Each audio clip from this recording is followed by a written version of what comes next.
Hi, my name is Laura, and welcome to my podcast, Why the Book Wins, where I compare books with their movie adaptations, and through these discussions, you will hear why 9 times out of 10, the book wins. I'll also share different behind-the-scenes trivia I've discovered in my research, which by learning makes the story all the more interesting. If you love either books, movies, or both, this is the perfect podcast for you. This probably already goes without saying, but there will be spoilers for both the book and the movie in this podcast. So if you plan on reading the book or watching the movie, go do that first, and then come back and listen to this. And now, without further ado, let's get right into it.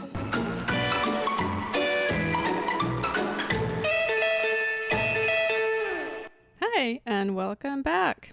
So here we are in October, and October was actually my favorite month in the past. It's the start of cool, crisp weather, beautiful fall colors, my birthday month.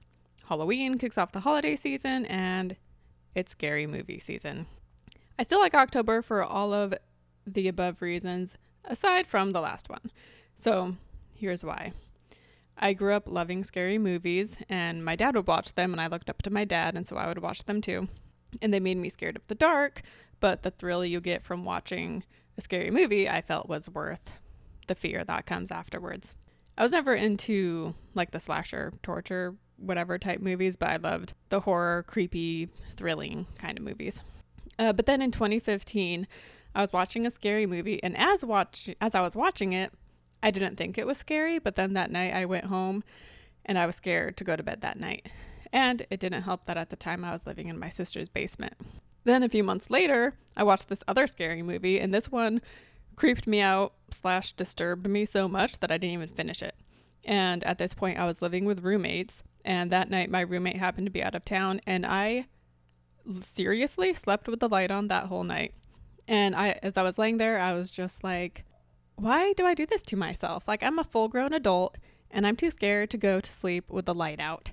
And that is when I decided that it wasn't worth it, and I stopped watching scary movies. I mean, a person's definition of scary varies. So what I consider to be scary, I haven't watched in 5 years now, so I'm actually quite proud of myself. Because sometimes I still do get tempted when I see a new scary movie come out. Because like I said, you get that thrill from watching scary movies. But I just know I'm going to go to bed and regret watching it and just be scared, and it's not worth it. So anyway, the books that I'll be talking about this month, while having a Halloween-esque theme, they won't be very scary, like none of the horror genre. So sorry to anyone who loves scary books out there. But like I said, they will be applicable to the month. You know, we'll have murder mysteries and suspense and thrillers. So it'll still fit the season. Today's book, as you can see, is Shutter Island, which was written by Dennis Lehane, and it was published in 2003. And then the movie, which was released in 2010, was directed by Martin Scorsese. If you do not know what the story is about, here is a synopsis. Teddy Daniels is a U.S. Marshal who has been sent to Shutter Island, home to the Ashcliff Mental Institution for the criminally insane. And he's been assigned a partner named Chuck. They've been assigned there because a patient has escaped, and her name is Rachel Solando.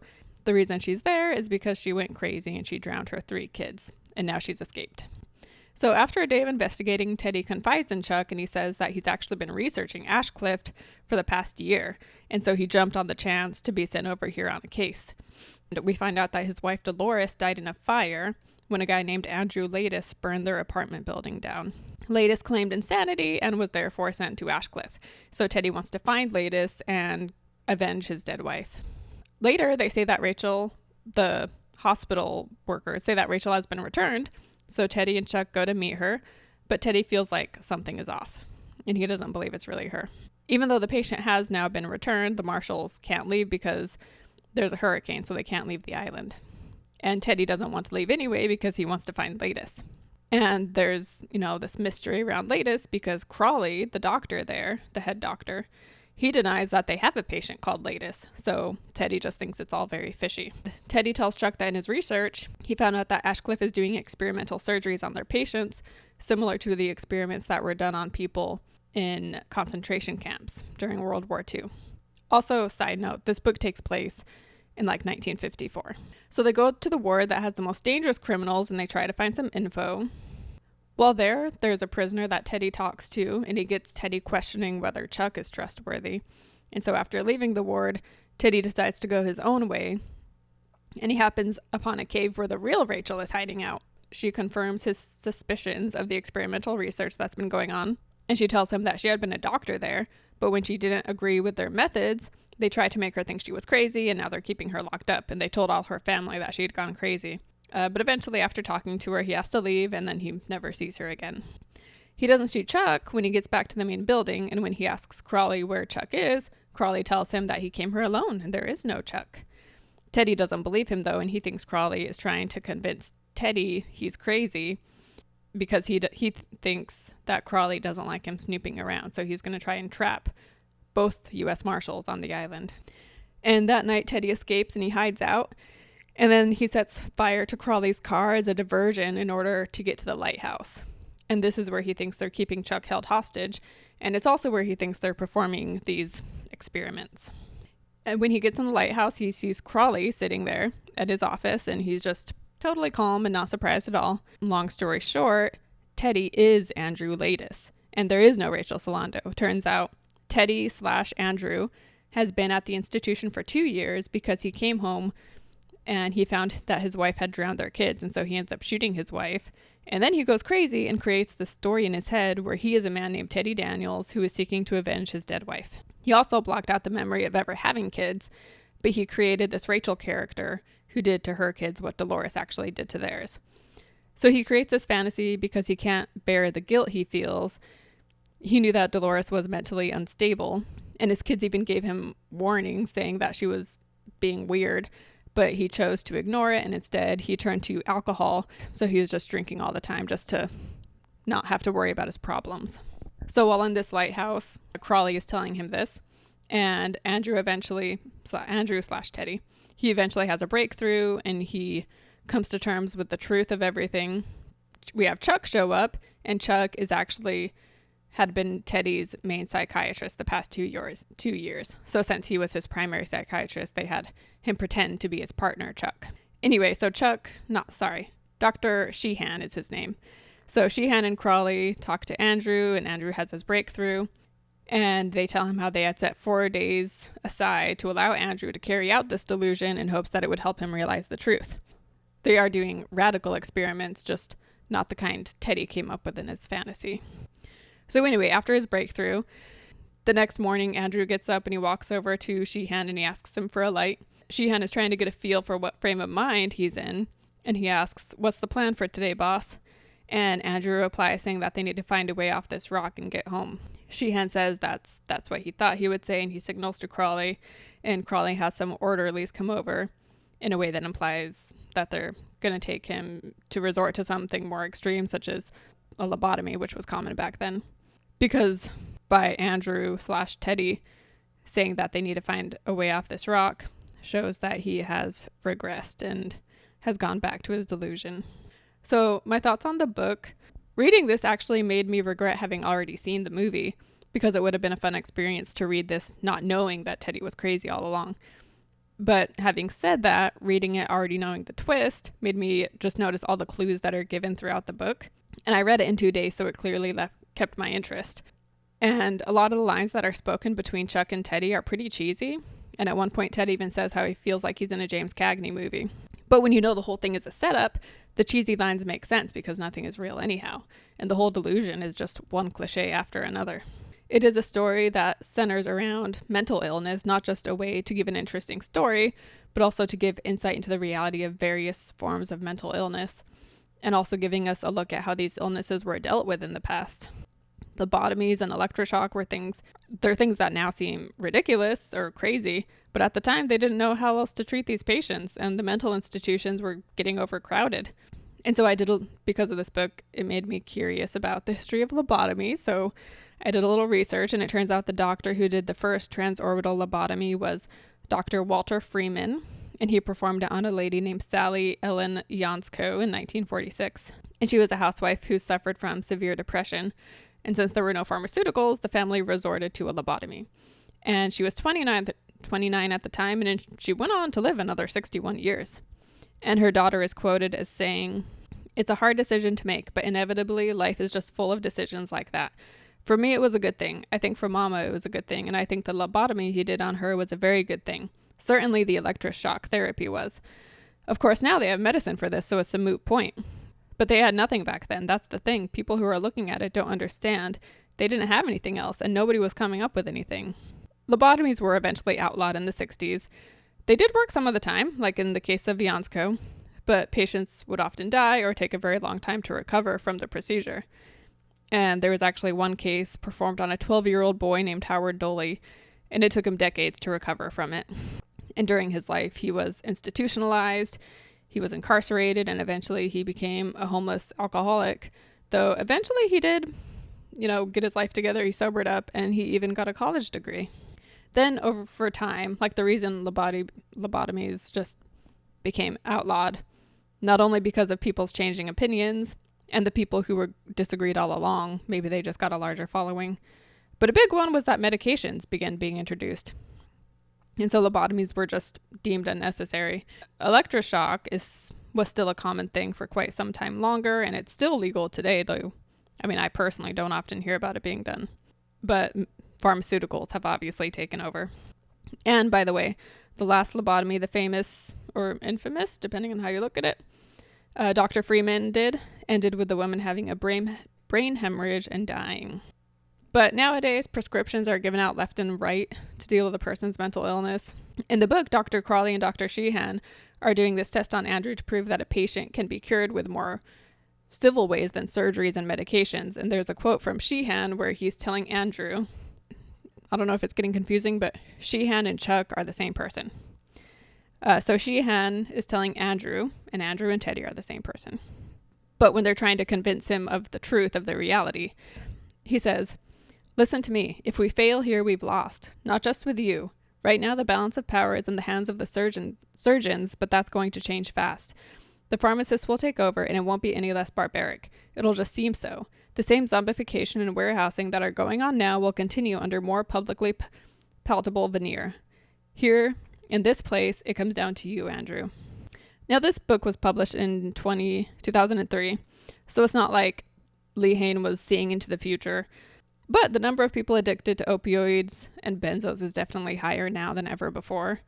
And I know there's times where medication is necessary, but in cases where medication is given just because that's the easier route, or, I mean, if you want to talk conspiracy theories, medication is given out so often not only because it's easier, but also because the government wants us addicted to these drugs. But this book raises the question, which is more inhumane, getting people and kids addicted to medications or giving them lobotomies? So anyway, long lobotomy tangent, but now on to the movie. The movie follows the book extremely close, and I had watched this movie back when it came out, and I'm not actually sure if I watched it more than once. I feel like I probably watched it a couple times, but I'm not entirely sure. But I still remembered almost like a lot about it, and so that shows you how it's just not a story you're likely to forget because it came out 10 years ago. However, I did forget that it had been directed by Martin Scorsese. It definitely isn't like his usual kind of story, so I think that's why I forgot. And this is actually, out of the DiCaprio-Scorsese combo pairing movies, this is the only one to never be nominated for anything. I almost think that's probably, I don't know, maybe it's just not, like I said, it's not Scorsese's typical movie choice, but seems like it was overlooked because it's really good. So with the acting, now I'm probably biased because while reading this book, I pictured all of the actors below in their respective roles. So it therefore made me feel like they were just perfectly cast. But I mean, also it's an all-star cast, so you can't really go wrong either way, even if I am biased. So we have Leonardo DiCaprio, who gives an amazing performance as Teddy/Andrew. But, has DiCaprio ever given a bad performance? But side story on DiCaprio, when I was a kid, my family, we were actually raised not liking him because my parents didn't like Titanic. And I know they were basically the only people who saw it in theaters and didn't like it. But now that I've seen Titanic for myself, I agree with their opinion. I personally feel that most of James Cameron's movies are highly overrated. Like, don't even get me started on Avatar. But anyway, in 2004, The Aviator came out and we watched it when it was released on DVD and we loved it. So from that time forth, we were DiCaprio fans. Then we have Mark Ruffalo, who plays Chuck / Dr. Sheehan. And he got this role because he wrote Scorsese a letter saying how much he wanted to work with him. Ruffalo at the time was a fairly well-known actor. I had liked him in 13 Going on 30, Zodiac, Just Like Kevin, and this, Shutter Island. And just 2 years after Shutter Island, he became a very well-known actor because he took on the role of the Hulk. Now, I personally have a strong dislike for superhero movies, at least the ones that came out after 2010, but I'll forgive Ruffalo for choosing to be part of that genre. And then we have Ben Kingsley, who is Dr. Crawley, and once again, has Kingsley ever given a bad performance? He definitely didn't disappoint with this one. And I think his character had a bit more lines in the book, so my only complaint would be that they didn't give him more screen time. Michelle Williams plays Teddy's dead wife Dolores, and she shows up in his dreams and hallucinations and the scenes where we're taken into the past. And even with her somewhat limited screen time, she does a stellar performance. Emily Mortimer and Patricia Clarkson play the two different roles of Rachel, and the two portrayals are totally different, but both are perfectly executed. So the changes the movie made. So there are scenes that are left out that had been in the book, but as far as changes to the story itself, there's very few changes. However, there still are some. So when they first get to the island, they see the warden in the distance and they're told that they'll meet him later. And Teddy thinks that it's odd they're not meeting with him now. In the movie, though, we don't even see the warden at all until like halfway through. Then when they're searching Solando's room, Rachel Solando, in the book, Crawley shows him the paper, which has the code written on it. But in the movie, Teddy finds the paper himself. It's under a tile in the floor. And with this code, in the movie, all it says is the law of 4, who is 67. Whereas in the book, there was more to it. It was the law of 4, I am 47, they were 80, plus you are 3, we are 4, but who is 67? And throughout the book, there are a lot of codes that get left behind by Rachel that Teddy discovers. But in the movie, they just have it be that one. And in the book and movie, there are a number of dreams Teddy has. In the book, I feel like he has more dreams. And Lehane does a good job illustrating the weirdness of dreams. And also, when you know what the twist is at the end, his dreams, they're definitely a sign and they make sense.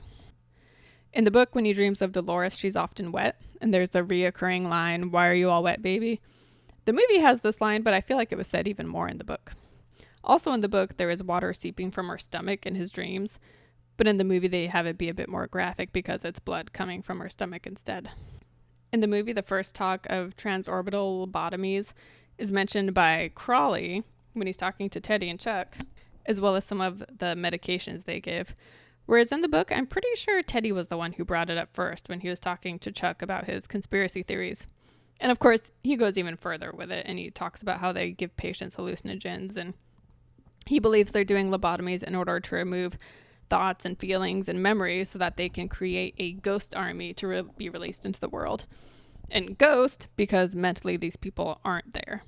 Of course, this is all in Teddy's head, and it's just, part of his delusion. Later, Teddy and Chuck gather the orderlies, doctors, and nurses to investigate Rachel Solando. In both, the group is acting really casual and just wanting to go to bed because it's in the evening. And Teddy finds that odd, considering there's a patient loose, and yet they don't seem to be that concerned. Then there's this part where he's asking a nurse about, if anything unusual happened the day before. And she says, I work in a mental hospital. Usual isn't a big part of our day.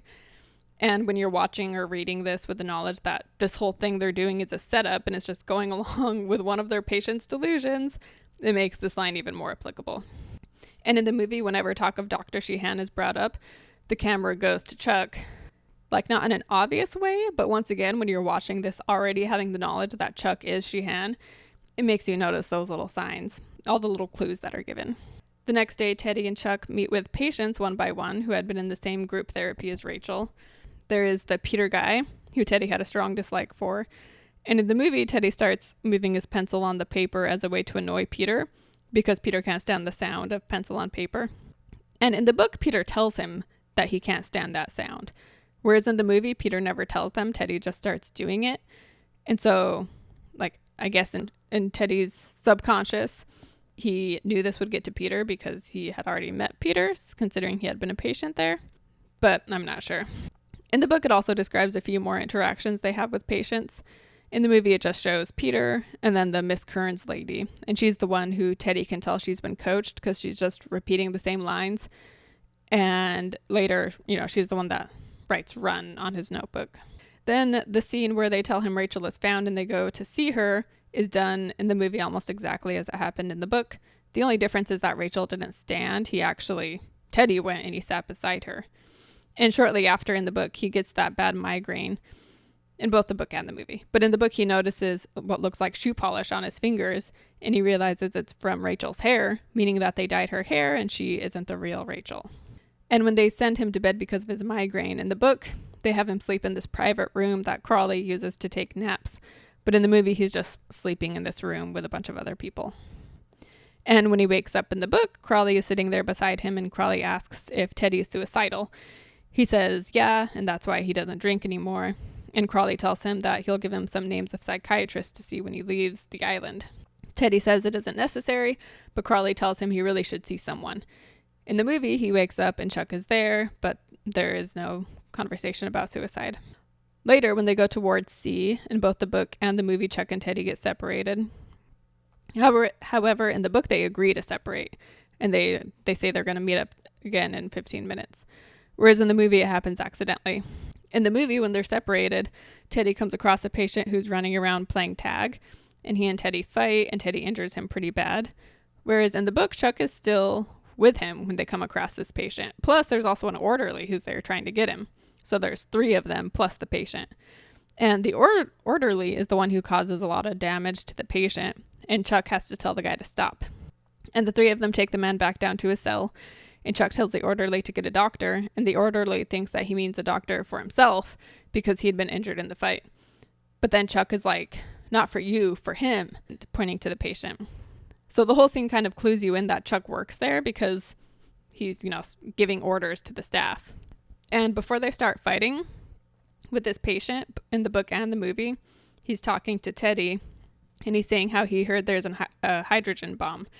And a passage from the book has the character saying, but a hydrogen bomb, it implodes. It falls in on itself and goes through a series of internal breakdowns, collapsing and collapsing. But all that collapsing, it creates mass density. See, the fury of its own self-destruction creates an entirely new monster. You get it? Do you? The bigger the breakdown, then the bigger the destruction of self, then the more potent it becomes. And then, bang, boom, whoosh. In its absence of self, it spreads, creates an explosion off its implosion that is 100 times, 1,000 times, 1,000,000 times more devastating than any bomb in history. That's our legacy, and don't you forget it. And so this is symbolic of what's happening with Teddy and all the other mental patients, how they're self-destructing from the inside, and that implosion leads to the destruction of the world around them. Then when Teddy is alone, he runs into George Noyce, played by the incredibly talented Jackie Earle Haley. What plays out in the movie is basically exactly the same as what happens in the book. And as far as the movie, online I've seen people having questions about George Noyce because Teddy knows him, and people are like, how can Teddy in his delusion think he knows George Noyce, because Teddy doesn't know that he himself is a patient. So how does he know this other patient? But in the book, this is actually clearly explained. And I think they mention it in the movie too, but maybe it's just not as obvious. But Noyce is part of this delusion he created, because in his head, he thinks that he met George Noyce at a regular prison because he met up with him when he was researching Ashcliff. And so then now that he's at Ashcliff, he sees George Noyce and he's like, what? I thought you were in prison. Like, how did you end up in a mental institution? And they have this whole conversation. Then later, there's the whole thing with him and Chuck going separate ways once they're outside of Ward C. And that's when Teddy comes across the real Rachel in the cave. And the movie follows the book very closely with this whole thing. And she, of course, confirms his suspicions about the experimental surgeries that are being done for their ghost assassins. She's just a figment of his imagination, though, so that's why she's saying all of this stuff that goes along with his delusion, because it's all in his head anyway. After this, he's picked up by the warden in both the book and the movie, so it's the first time we're meeting him. And in the book, the conversation is a bit longer than it is in the movie, but basically the warden is a weird guy. And when Teddy gets back, he sees Crawley, and that's when Crawley tells him that he didn't come here with a partner. And I wish they would have stuck with this narrative a bit longer and made you really wonder if he did just make Chuck up in his head. I think that could have been interesting. But it doesn't last long at all because Teddy instantly doesn't believe it. And he wants to find a way to escape and to rescue Chuck, who he thinks they are holding hostage. And they're going to do experiments on him. And when he gets back to where he's staying, like the little area they're sleeping with the other orderlies, he's talking to the orderly they share a room with named Trey. In the book, Trey helps him and tells him where the electric fence isn't working so he can climb it. And he tells him this whole thing about like this boat called the Betsy Ross that comes by, and he was saying he can, get on that boat and he can escape. Which I'm kind of confused why an orderly would want to help a patient he knows is crazy escape. I don't quite get that. But in the movie, they don't have that scene. They just have him escape the room without Trey noticing. But there are a few other scenes with these orderlies that were cut from the movie because when they first get there, because they're staying in the room with these two other orderlies and they're playing card games with them. And Teddy is impressed with how Chuck just hits it off with these strangers. And he's like, wow, he's such a cool personality. Look how well he gets along with these people right away. But of course, when you know the truth that Chuck isn't a stranger to them, he's a doctor who's known them for a few years now. So of course they hit it off and are, this isn't their first time playing cards. So that's why they're having so much fun. Anyway, in both, Teddy decides to forget trying to escape and instead just try and rescue Chuck, who he thinks is in the lighthouse. And then once he gets there, Crawley's there. And what plays out in the movie is very similar to the book. In the movie, at one point, he grabs a pistol, which had been on the desk, and he tries to shoot. Turns out it's a fake gun, and he's able to just break it in his hands. In the book, Crawley actually hands him the gun, and Teddy shoots, but it turns out it's a water gun. And the book also has one last code that Teddy comes across, and while they're telling him who he really is, he realizes that the code comes out to mean, you are him. But in the book, he still refuses to believe, and it isn't until he goes to bed that night and he has a dream about what actually happened and the truth about how his wife really died, and that's when he has his breakthrough. And so after this dream, he wakes up and Crawley and Chuck are there, and that's when they talk to him. And this is fairly similar to the movie, though in the movie he kind of collapses in their office and he passes out and they move him to the bed, and that's when he has this dream. And then there's the flashback scene that shows what really happened. And the story of what happened is the same in both the book and the movie. And the movie does a remarkable job with this. It's such a tragic scene, and DiCaprio and Williams do an incredible job. Plus the music and the cinematography really bring just this whole heartbreaking moment all together. And in both the book and the movie, they tell Teddy that earlier, like 9 months earlier, Teddy had a breakthrough. But then by the next day, he regressed and had been doing even worse. And so when he accepts the truth, they, are talking to him to make sure he really gets it this time. But one thing with the true story, one change they made in the movie that I didn't like was the name of his kids. So in both, his daughter's name is Rachel. And so that, that's why he creates this Rachel Solando. And in the book, his sons' names were Edward and Daniel. And this alter ego he created is named Edward Daniels, though he goes by the name Teddy. In the movie, though, they just had his son's name be Simon and Henry. So that's no significance at all. So I wish they would have kept it Edward Daniels. I don't know why they changed that. Then the biggest difference of all is the very, very end of the movie. So after realizing who he is, he goes and he's sitting outside, and Sheehan walks up to him and he asks what the plan is. And he calls him Chuck, and he says that they need to find a way off this rock. So Sheehan looks over at Crawley and gives him a slight shake of the head, to which Ben Kingsley, as Crawley, gives a heartbreaking look, realizing that all is lost. And then the orderlies proceed to walk over to him. And then Teddy, he turns to Chuck and he says the line, "This place has me wondering, is it better to live as a monster or to die a good man?" And then he gets up and he follows the orderlies to wherever they're taking him.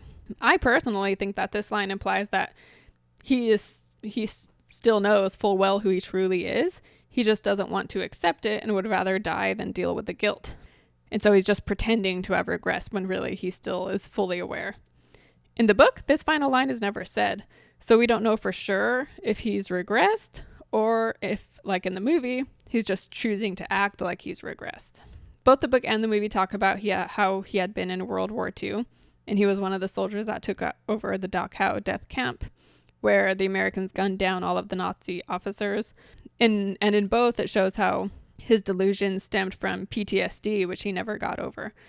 And not only did he become an alcoholic to suppress the truth about his wife's insanity and her depression and stuff, it was also the only way he knew to deal with his PTSD, which of course he didn't realize was PTSD.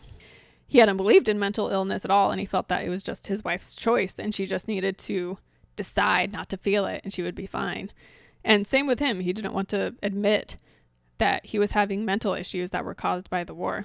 So this movie has become well known for being very confusing. And, it just has this twist that comes out of the blue at the end. And I think that's why some people forget that it's a Scorsese movie, because he isn't known for making movies that have a big twist. But I remember hearing people talk about how confusing it was.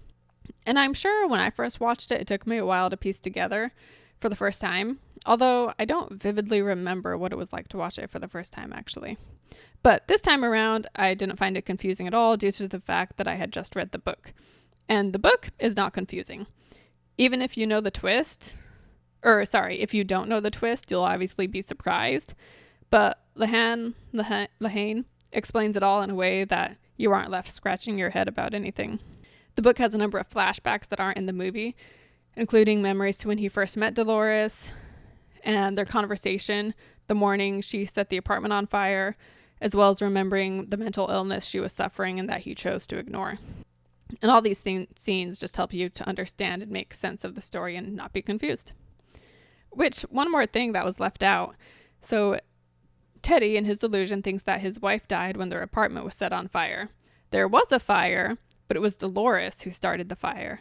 And they also talk about this place called the Coconut Grove, where he and Dolores met for the first time.